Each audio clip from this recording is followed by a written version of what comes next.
Walang kawala sa kamay ng batas ang isang lalaki na kabilang sa listahan ng Regional Most Wanted Person matapos itong masakote ng mga operatiba ng Apayao Police Provincial Office sa bisa ng warrant of arrest sa kasong paglabag sa Republic Act 9165 o ang Dangerous Drugs Act of 2002. Patrolwoman Jesly Sabado sa report.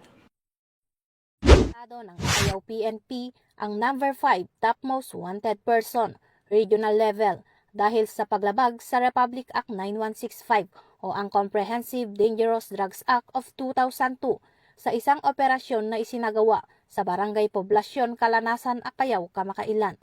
Ayon kay Police Colonel Arnold Dirasote, Provincial Director ng Apayao PPO, ang nasabing operasyon ay matagumpay na naisagawa sa pangunguna ng Kalanasan Municipal Police Station, katuwang ang Provincial Intelligence Unit, Provincial Investigation and Detection Management Unit ng Apayao PPO,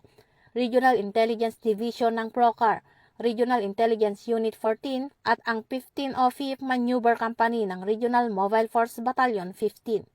Isinagawa ang pag-aresto sa bisa ng warrant of arrest na inilabas ni Honorable Judge Marvin Paduyaw Aniceto ng Regional Trial Court Branch 26 Luna, Apayao noong Hunyo 19, 2025 para sa paglabag sa Section 11 ng RA 9165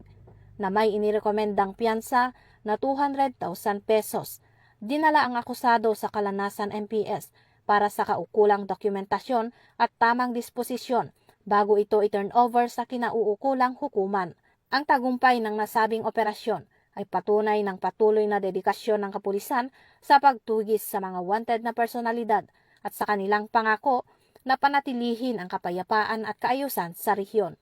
Mula dito sa Rehiyon Cordillera, akong yung PNN correspondent, Patrolwoman Jesly Sabado, alagad ng batas, tagataguyod ng Balitang Pulis.